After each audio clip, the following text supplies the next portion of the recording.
crítica.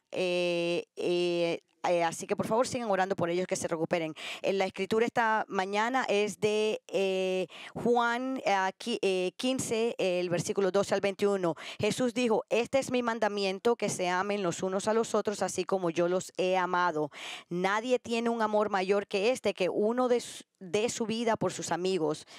Ustedes son mis amigos si hacen lo que yo les mando. Ya no los llamo siervo, porque el siervo no sabe lo que hace su señor, pero los he llamado amigos porque les he dado a conocer todo lo que he oído de mi Padre. Ustedes no me escogieron a mí, sino que yo los escogí a ustedes y los designé para que vayan y den fruto y que su fruto permanezca, para que todo lo que pidan al Padre en mi nombre se lo conceda. Esto les mando, que se amen los unos a los otros.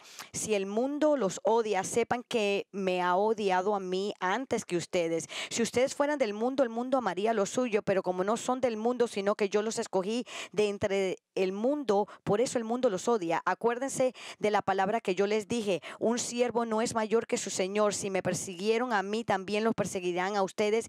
Si guardaron mi palabra, también guardarán la palabra de ustedes. Pero todo eso les harán por causa de mi nombre, porque no conocen a aquel que me envió. Se pueden sentar.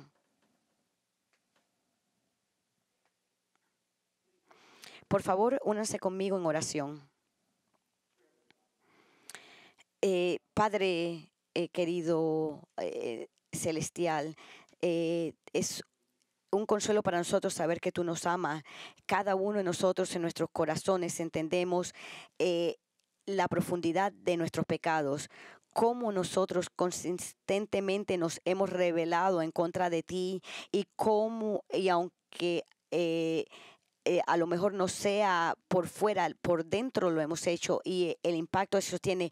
Y tú sabes nuestros pecados, y tú escogiste poner tu mira en nosotros, Señor, y por eso estamos aquí hoy día, porque tú nos escogiste de entre del mundo para escuchar la verdad de la salvación, y tú abriste nuestros ojos para ver la verdad del Evangelio, Señor. Señor, lo único que podemos hacer es darte gracias, Señor. Así, mientras que estamos aquí todos juntos con otros creyentes y cantamos estas canciones de adoración, es una expresión de lo que tú has hecho por nosotros, Señor. Y Señor, en el medio de todo esto, oramos que tú creas en nosotros mucho más un amor por otros creyentes. Señor, tú nos mandas que tengamos este amor el uno por el otro, y así que oro que tengamos esto, Señor, y que en el medio de todo esto, de la hostilidad que hay en el mundo por los creyentes, tú nos has dicho que esto es lo que debemos hacer. Ayúdanos a ser fuertes, Señor, de no irnos a un lado de la verdad, Señor. Te damos gracias, Señor, por el trabajo que Mark y Mandy ha estado haciendo, y pedimos que tú los ayudes a continuar esto. Oramos y te damos gracias por sus corazones, y pedimos que haya más corazones así unidos, Señor. Y oramos que este tiempo sea un tiempo refrescante para ellos y de ánimo para ellos. También oramos por el pastor Krylov y Michelle, de que ellos se recuperen pronto y que puedan estar de regreso con nosotros aquí alabándote, Señor. También oramos por la familia Walsh. Oramos que le des consuelo y paz que solo tú puedes proveer en el medio de estos tiempos tan difíciles, Señor. Señor, te amamos. Oramos, Señor, de que tú creas en nosotros un corazón de oración, Señor. Ayúdanos a obedecerte, Señor. Tengamos esto por amor a ti. Oramos todo esto en el nombre del Señor Jesucristo. Amén. Por la reunión especial que tuvimos, estamos haciendo cosas un poquito diferentes. Estamos empezando nuestro servicio. Vamos a empezar de inmediato con el sermón. Si usted estuvo aquí la semana pasada, usted sabe que estábamos pasando por Hebreos 13 y terminé con el versículo 9, así que esta mañana vamos a empezar con el versículo 10. Pero mientras que usted busca su lugar en Hebreos, capítulo 13, yo quiero echar un poquito para atrás y llamarlos a que empiecen a pensar en una manera diferente. Nuestro mundo es cada vez más un juego de suma cero. Siempre ha sido así, pero ahora inclusive mucho más ahora de lo que yo puedo recordar. Ahora es nosotros contra ellos. Están los ganadores y los perdedores, los que tienen y los que no tienen. Nosotros nos hemos dividido a nosotros mismos entre campamentos y constantemente estamos en guerra los unos con los otros. Ahora, cuando digo esto, algunos de ustedes pueden estar pensando que me estoy refiriendo a nuestro sistema político actual. Es algo que lo que he estado pensando. Estamos el rojo contra el azul, el republicano contra el democrático, y usted ya sea está de un lado al otro, no hay término medio, todos, no hay compromiso. No echarse atrás, es una batalla para forzar al el otro lado a decir no más.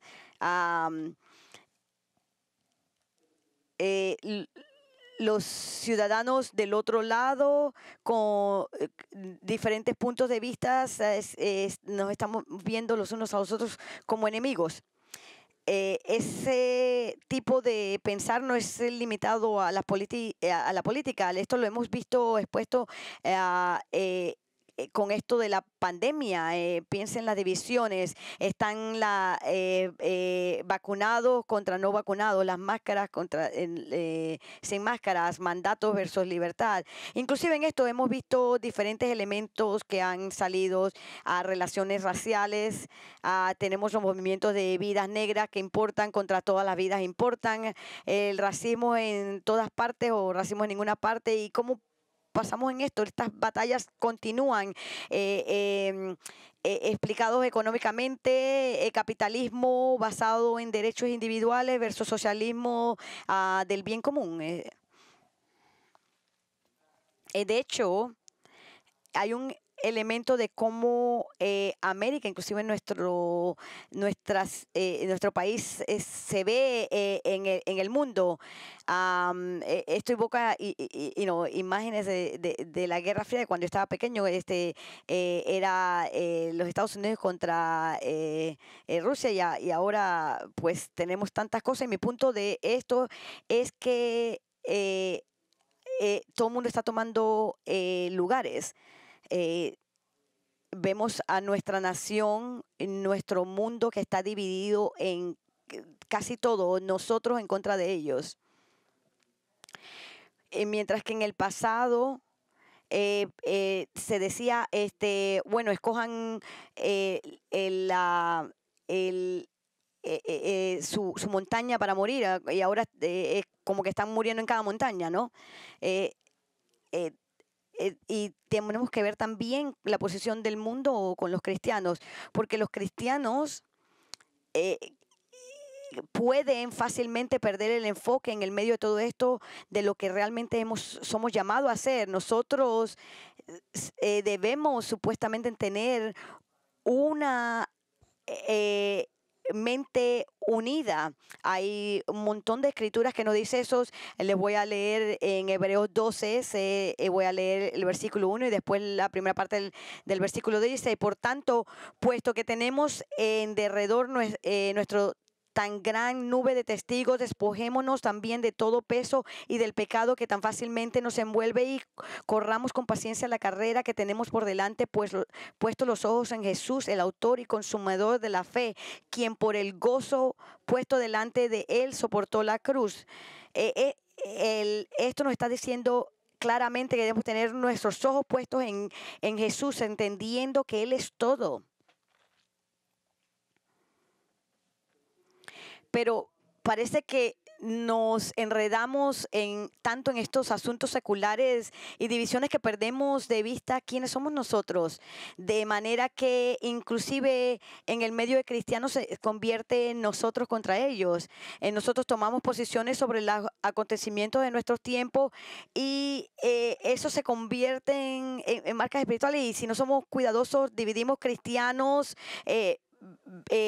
basados en nuestra perspectiva espiritual, en lo que nosotros decimos, buenos cristianos, los que hacen lo que nosotros queremos que hagan, y los cristianos malos o necios porque no hacen lo que nosotros decimos que hagan. Tristemente, innumerables iglesias han visto este tipo de división. Ciertamente puede haber un lugar en diferencias de teología. Hay lugares que te dicen que siempre tenemos que acogernos al Evangelio, pero desafortunadamente las diferencias en la iglesia es sobre preferencias. Leí esta semana, es más, eso fue un choque para mí, que leí sobre una iglesia muy prominente que tenían una buena, eran buenos testigos del Evangelio, que se está dividiendo por estas cosas. Y eso no es lo que Dios tiene en mente para sus hijos. El mundo nos debe ver a nosotros como que somos unidos, debe ser el cuerpo de Cristo como uno, que estemos en la misma página, en el mismo equipo. Nos debemos sacrificarnos a nosotros mismos en vez de estar insistiendo por nuestros derechos y nuestros puntos de vista. Yo creo que el apóstol Pablo en Filipenses proveyó una buena manera de decir cómo debemos hacerlo. Dice, por tanto, si hay algún estímulo en Cristo, si hay algún consuelo de amor, si hay alguna comunión del Espíritu, si algún afecto y compasión, hagan completo mi gozo, siendo del mismo sentir, conservando el mismo amor, unidos en espíritu, dedicados a un mismo propósito. No hagan nada por egoísmo o por vanagloria, sino que con actitud humilde cada uno de ustedes considere el otro como más importante que sí mismo, no buscando cada uno sus propios intereses, sino más bien los intereses de los demás. Esta mañana quiero que cada uno de nosotros empiecen a pensar, mientras que pasamos por nuestro texto, sobre dónde hemos perdido de vista y qué es lo que realmente es importante. Puedo ponérselo lo más claro, lo más importante es el Evangelio de Jesucristo. Hay personas que han rechazado a Jesucristo. Ellos necesitan escuchar la verdad y ver el amor de nosotros el uno por el otro como testimonio. Necesitamos tener nuestro pensar y nuestro testimonio correcto, porque cualquier cosa que sea el hecho, nosotros como el cuerpo de Cristo debemos ser uno. Jesús dijo en Juan 17, 22 al 23, dice, la gloria que me diste les he dado para que sean uno, así como nosotros somos uno. Yo en ellos y tú en mí, para que sean perfeccionados en unidad, para que el mundo sepa que tú me enviaste y que los amaste tal como me has amado a mí.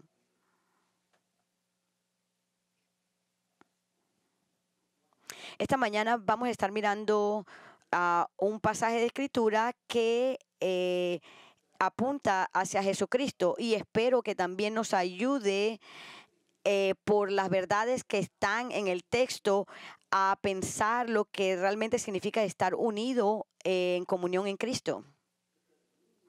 Porque nosotros necesitamos una unidad de espíritu y propósito, de manera que el mundo vea nuestro amor por cada uno de nosotros. No que seamos nosotros unidos con la muchedumbre peleando por cosas.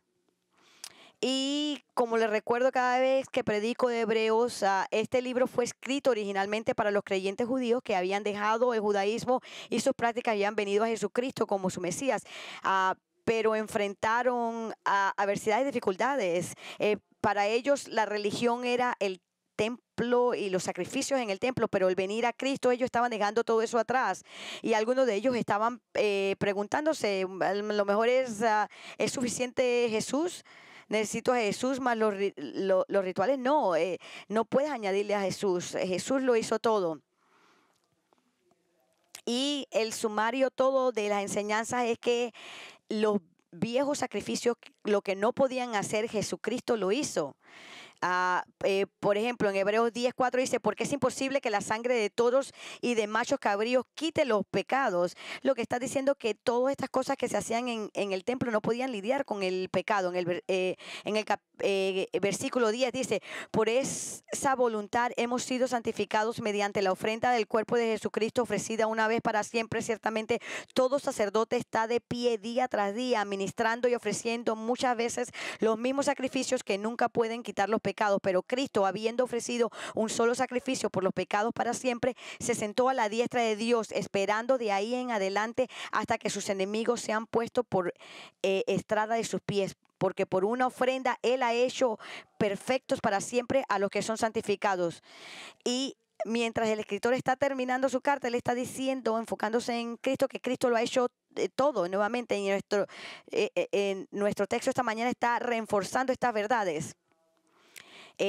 Podemos ver que las terminologías son un poquito diferentes. Es más, cuando yo estaba estudiando esto, escribí qué es lo que significa esto, pero lo que estaba viendo en el curso de ver qué era el significado, que no podía dejar de pensar una y otra vez sobre la unidad.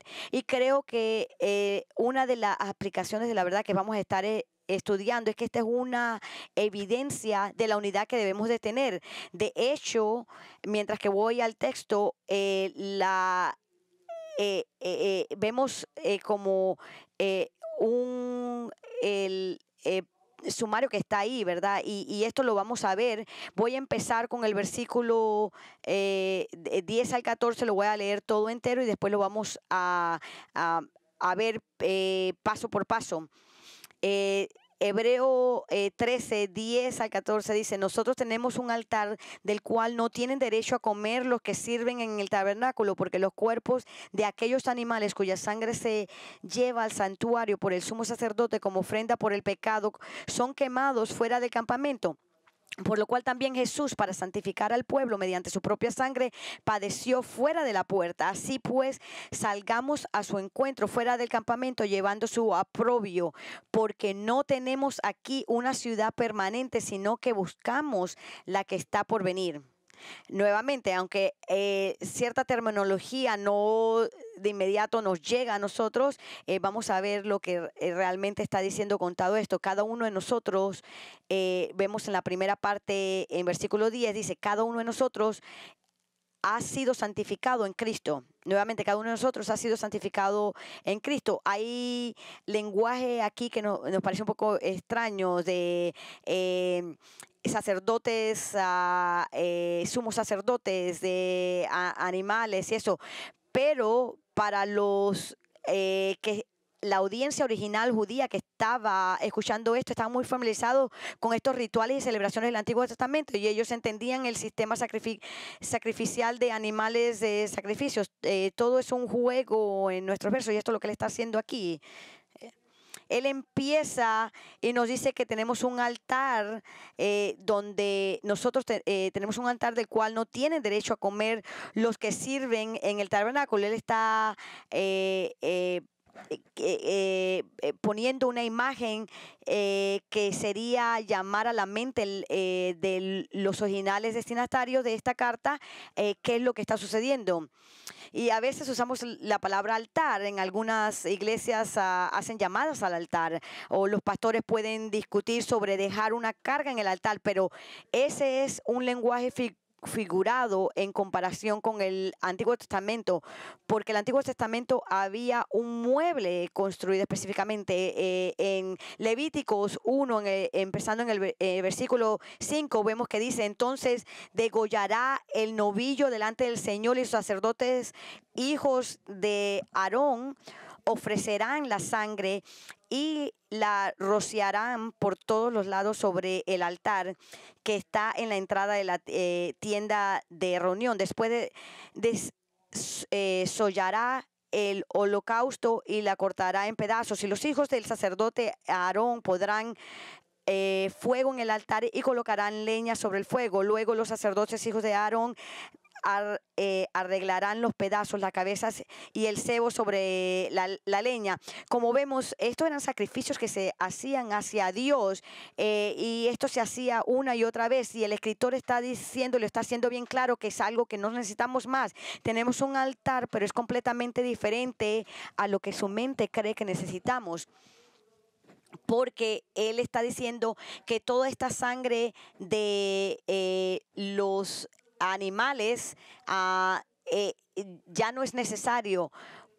Y entonces él está diciendo, si tú viniste del judaísmo y saliste de esto, está diciendo que esto es algo que ya no necesitas, que lo único que tienes que hacer es poner tus ojos en Jesús, no en estos sacrificios. ¿Dónde Jesús hizo su sacrificio? Él lo hizo cuando Él por sí mismo acepta ir a la cruz. Él hizo todo lo que era necesario y con eso se completó. Y Él está diciendo que no necesitamos más nada.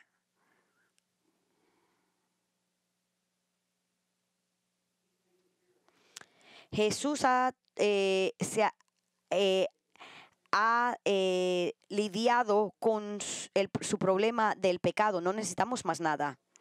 Él ofreció un solo sacrificio por el pecado, una vez y por siempre. Nuevamente tenemos un altar en el cristianismo, y no es un lugar donde usted trae sacrificios de animales. Era el altar en el que se sacrificaba el cordero sin mancha, lo que Jesús hizo cuando Él murió en la cruz por nosotros. Nosotros solo tenemos un altar si venimos a Cristo y si lo aceptamos a Él como nuestro Señor y Salvador. Miren lo que dice en el versículo 10. Nosotros tenemos un altar del cual no tienen derecho a comer los que sirven en el tabernáculo. Esto está agarrando de la imagen del versículo 9, donde el 13:9 dice: no se dejen llevar por doctrinas diversas que extrañas, porque es buena cosa para el corazón el ser fortalecido por la gracia, no por alimentos de los que no recibieron beneficio los que de ellos se ocupaban. Como discutimos la semana pasada, algunas de las variedades extrañas, falsas cosas involucraban estos rituales con alimentos. Estos eran rituales judíos. Esto ya no tenía que ver. Añadiendo a eso, normalmente al Antiguo Testamento de sacrificios, eran sacrificios que normalmente eran comidos por el sacerdote. Pero cuando el escritor está hablando de esto, está hablando del sistema completo del Antiguo Testamento de sacrificio. Y él dice que ahora que hemos venido a Jesucristo, tenemos salvación en Cristo, y estas otras gente no la tienen. Es más, de hecho, si ellos están envueltos en ese sistema de sacrificios, ellos no conocen al Señor. Él está siendo bien claro de que había que ellos tenían que hacer un paro, tenían que separarse, tenía que haber una separación entre esos viejos sacrificios y este nuevo sacrificio. Esos viejos sacrificios no tienen parte en este altar. Inclusive hoy día hay tantas personas que están confiando en sus sistemas religiosos y en sus cosas que hacen para su salvación. No, usted tiene que poner su fe solo en Jesucristo, en Cristo solamente. Si usted es un hijo de Dios, usted tiene acceso a Dios que nadie más tiene. Este es el caso de que es nosotros en contra de ellos, pero realmente sí importa. Si usted tiene a Jesús, no hay nada más que usted necesita para adorar. Y el escritor aquí les está recordando lo que Jesús hizo, y entonces él sigue explicándole en más detalle lo que tienen que hacer. Dice, porque los cuerpos de aquellos animales cuya sangre es llevada al santuario por el sumo sacerdote como ofrenda por el pecado son quemados fuera del campamento, por lo cual también Jesús, para santificar al pueblo mediante su propia sangre, padeció fuera de la puerta. Él está hablando de estas imágenes, de estas prácticas del Viejo Testamento en contraste con lo que Jesús hizo. Hay una similitud y también un contraste, pero todo está apuntando a lo que Jesús hizo por nosotros. Ahora, nuevamente, del Viejo Testamento nosotros podemos encontrar lo que estas imágenes realmente significan. Por ejemplo, Levítico habla del día de expiación, de que va a haber un día, que era un día en que el sumo sacerdote iba y daba cierto tipo de sacrificios por la gente. Solamente un sumo sacerdote podía entrar, pero importaba para la comunidad. En Hebreos capítulo 9 se habla de esto. Dice, así preparadas estas cosas, los sacerdotes entran continuamente al primer tabernáculo para oficiar en el culto, pero en el segundo solo entra el sumo sacerdote una vez al año, no sin llevar sangre, la cual ofrece por sí mismo y por los pecados del pueblo cometidos en ignorancia. Así que el escritor está agarrando esta imagen del sumo sacerdote en el día de la expiación que vemos aquí y en Levíticos 16, él encuentra que el sacrificio del día de la expiación no se comió, y esto requiere que y esto requería que el cuerpo de estos animales no se comía, sino que se llevaba fuera del campamento y se quemaba. Así que él está usando esto para mostrar una imagen de lo que Cristo hizo, porque él también murió fuera del campamento. Nuevamente, déjenme leerle esto. Dice, pero el novillo de la ofrenda por el pecado y el macho cabrío de la ofrenda por el pecado, cuya sangre fue llevada dentro del lugar santo para hacer expiación, serán llevados fuera del campamento y quemarán en el fuego su piel, su carne y su estiércol. Y nuevamente dice, Jesús también hizo esto. Él fue la oveja que se sacrificó por todos nuestros pecados. Nuevamente vemos en Juan 19:16 que dice, así que entonces Pilato lo entregó a ellos para que fueras crucificado. Tomaron pues a Jesús y él salió cargando su cruz al sitio llamado el lugar de la calavera, que en hebreo se dice Golgota, donde lo crucificaron, y con él a otros dos, uno a cada lado y Jesús en medio. Entonces, a pesar del lenguaje un tanto confuso para nuestros oídos, el escritor de Hebreo está implícitamente mostrando la preciosa naturaleza de nuestra salvación. Es mucho más grande que cualquier otra cosa que el Antiguo Testamento haya tenido que ofrecer. La expiación de nosotros por el sacrificio de Cristo. Pero yo quiero también hablarles de esta clase, esta clave que está en la frase, para santificar al pueblo mediante su propia sangre. Jesús murió en la cruz para santificar a sus hijos, para hacer sus hijos completos, perfectos en los ojos de Dios. Aquí está la lucha para nosotros. Si nos vemos en el espejo, a veces no lo vemos, nosotros podemos estar conscientes de nuestro problema con el pecado y de ver que todos esos pecados han sido pagados. La deuda se ha pagado. Cuando Dios nos ve a nosotros, Él nos ve a nosotros en Cristo, hemos sido santificados. Eso es lo que nos permite el acercarnos, porque nuestros pecados se han perdonado. los pecados en el pasado, en el presente y en el futuro. Y eso nos da la unidad. Déjenme darle ánimos, no miren alrededor.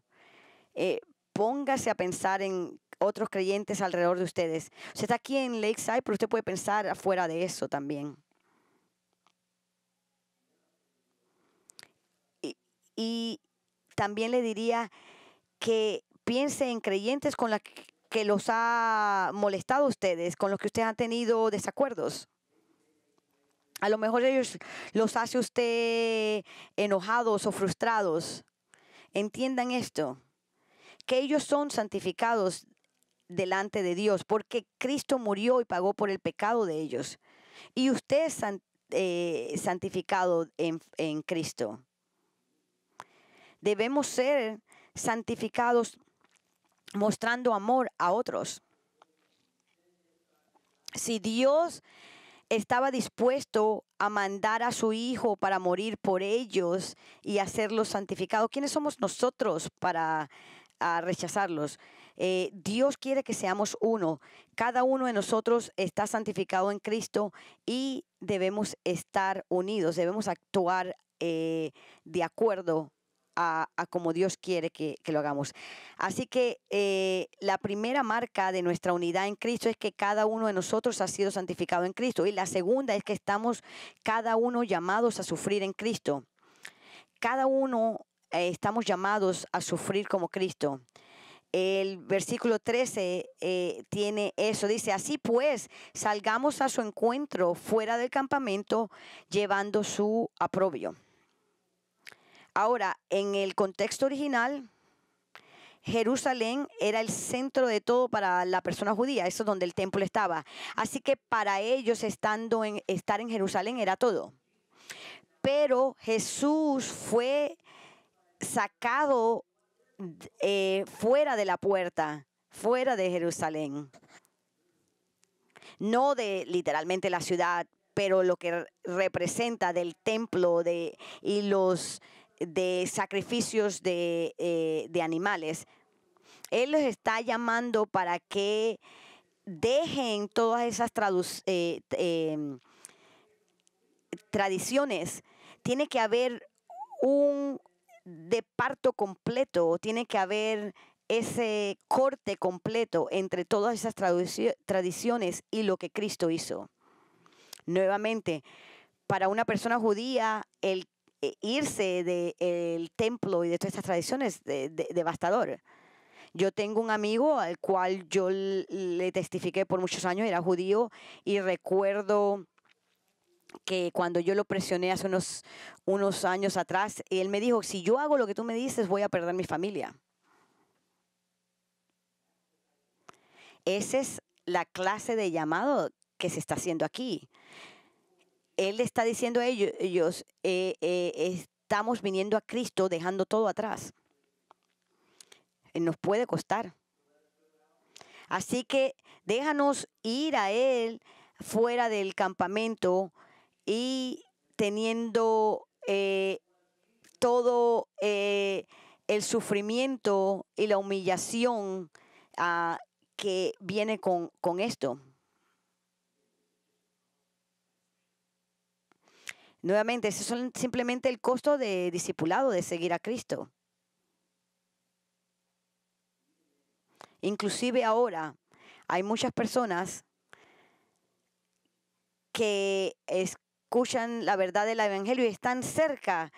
Si nosotros pensamos, ellos pueden creer que son pecadores y ellos pueden entender de que hay un Dios del universo que un día va a venir a juzgar a cada persona, y ellos pueden entender que con sus mejores esfuerzos no pueden trabajar su pecado, no pueden pagar por sus pecados.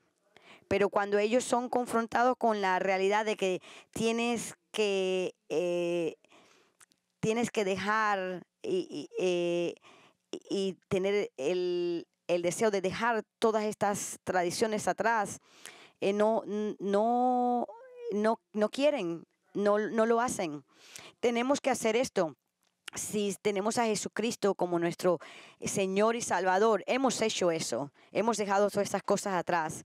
En, eh, en Juan 15:20 vemos que nos dice, ah, acuérdense de la palabra que yo les dije, un siervo no es mayor que su señor. Si me persiguieron a mí, también los perseguirán a ustedes. Si guardaron mi palabra, también guardarán la de ustedes. Esta es una llamada de dejar este mundo y venir a Cristo. Nosotros perdemos de vista nuestra identidad. Nuestra identidad es en Cristo, no en ningún otro lugar. No estamos llamados a sufrir por nuestras afiliaciones políticas, democráticos, republicanos. Ni siquiera estamos llamados a sufrir por ser americanos. Estamos llamados a sufrir por ser hijos de Dios. Yo sé que nuestro mundo nos afecta, porque yo lo entiendo. Yo sigo lo que está sucediendo. Pero nosotros somos llamados a vivir e identificarnos con Jesucristo, de separarnos con esta obsesión de los asuntos del mundo. Bien, estamos tan enfocados en estos asuntos mundanos que perdemos de vista de las cosas que debemos estar envueltos. En 1 Timoteo 4:1 dice, el Espíritu dice claramente que en los últimos tiempos algunos se apartarán de la fe, prestando atención a espíritus engañadores y doctrinas de demonios. El escritor de Hebreos nos está diciendo que debemos apartarnos de todas estas cosas. Nosotros podemos estar tan consumidos de todo lo que está sucediendo en el mundo que no nos enfocamos en lo que es más importante. Yo creo que tiempos inclusive más duros van a venir. Es más, en nuestro tiempo ya hemos estado ostraciados por nuestro punto de vista, se burlan de nosotros. Cuando nosotros compartimos con otros nuestros puntos de vista sobre matrimonio, sobre género, sobre la sexualidad, estamos en el otro lado de la cultura de hoy día. Esa es la razón por la que Satanás quiere destruir nuestra unidad. Porque de esa manera su trabajo en la sociedad es mucho más fácil. Nosotros debemos estar juntos, unidos por Cristo, incluso si tenemos que sufrir por ello, como Él lo hizo, si somos reprochados, que seamos reprochados todos juntos. Algunos de nosotros podemos parpadear en esto, pero debemos estar firmes. Jesús en Mateo 13 él lo explicó en el versículo 20, dice, y aquel en quien se sembró la semilla en pedregales, este es el que oye la palabra y enseguida la recibe con gozo, pero no tiene raíz profunda en sí mismo, sino que solo es temporal, y cuando por causa de la palabra viene la aflicción o la persecución, enseguida se aparta de ella. Vemos esto enseguida, la persecución viene, aflicción viene, así que necesitamos unos a los otros. Tenemos que estar listos para ir afuera y dejar a todo por Cristo. Moisés nos da un gran ejemplo sobre esto. En Hebreos 11, en el versículo 24, dice, por la fe Moisés, cuando ya era grande, rehusó ser llamado hijo de la hija de Faraón, escogiendo más bien ser maltratado con el pueblo de Dios que gozar de los placeres temporales del pecado. Consideró como mayores riquezas el oprobio de Cristo que los tesoros de Egipto, porque tenía la mirada puesta en la recompensa.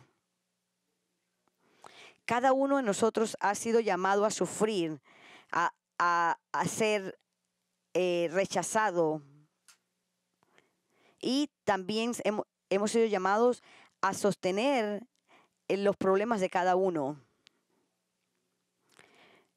Nosotros debemos estar unidos para sufrir y contrarrestar los ataques de Satanás. Nuevamente, las tres marcas de nuestra unidad en Cristo. La primera, que cada uno de nosotros ha sido santificado en Cristo. La segunda, estamos cada uno llamados a sufrir como Cristo. Y la tercera, cada uno de nosotros tenemos una eternidad juntos con Cristo. El escritor está diciendo algo muy importante, lo vemos en el versículo 14, dice, porque no tenemos aquí una ciudad permanente, sino que buscamos lo que está por venir. Nuevamente, la idea de esto es que algunos de los oyentes originales sintieron la tentación de aferrarse a Jerusalén, la ciudad santa para ellos, el lugar más importante. De hecho, ellos fueron llamados de salir afuera del campamento. A nosotros se nos llama que salgamos porque no tenemos aquí una ciudad que va a estar por siempre.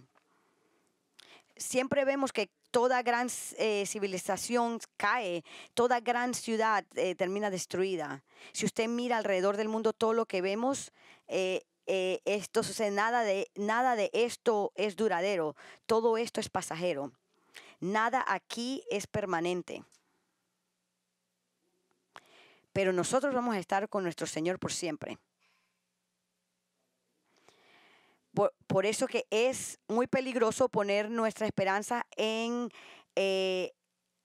ninguna ciudad y en ningún partido político. Cada uno de nosotros tiene que estar buscando la ciudad que va a venir.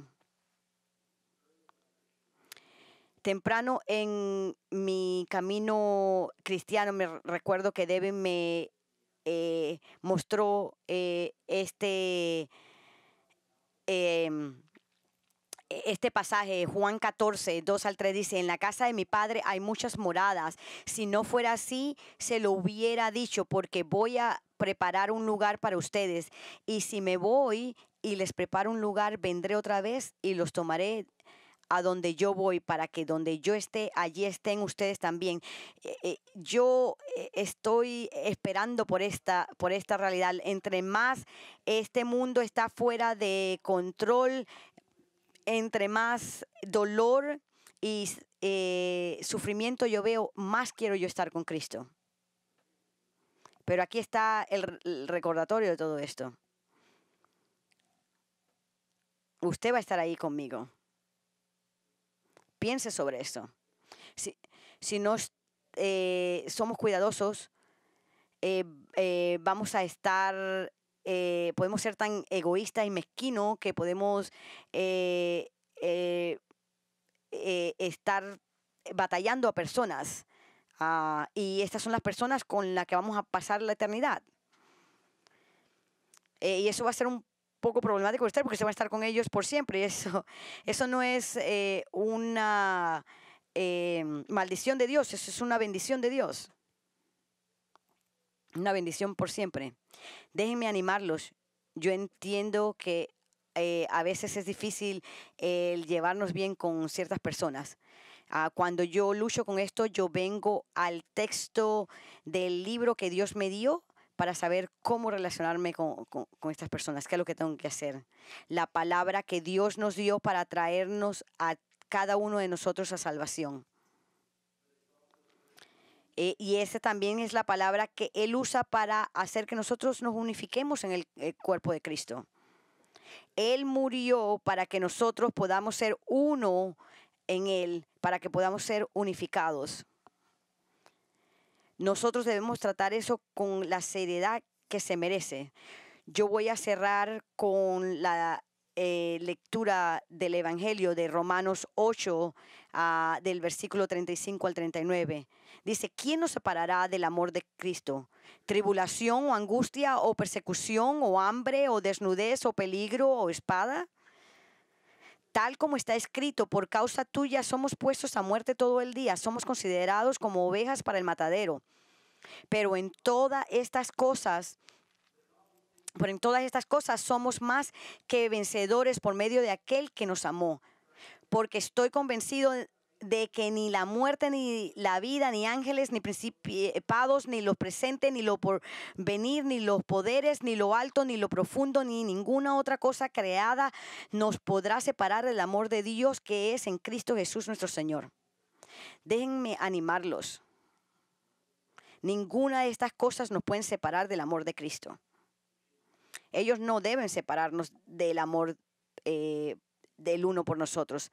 Por favor, vengan conmigo en oración. Padre celestial, querido, te damos gracias por tus palabras, te damos gracias por la verdad de las escrituras de que Jesús es todo.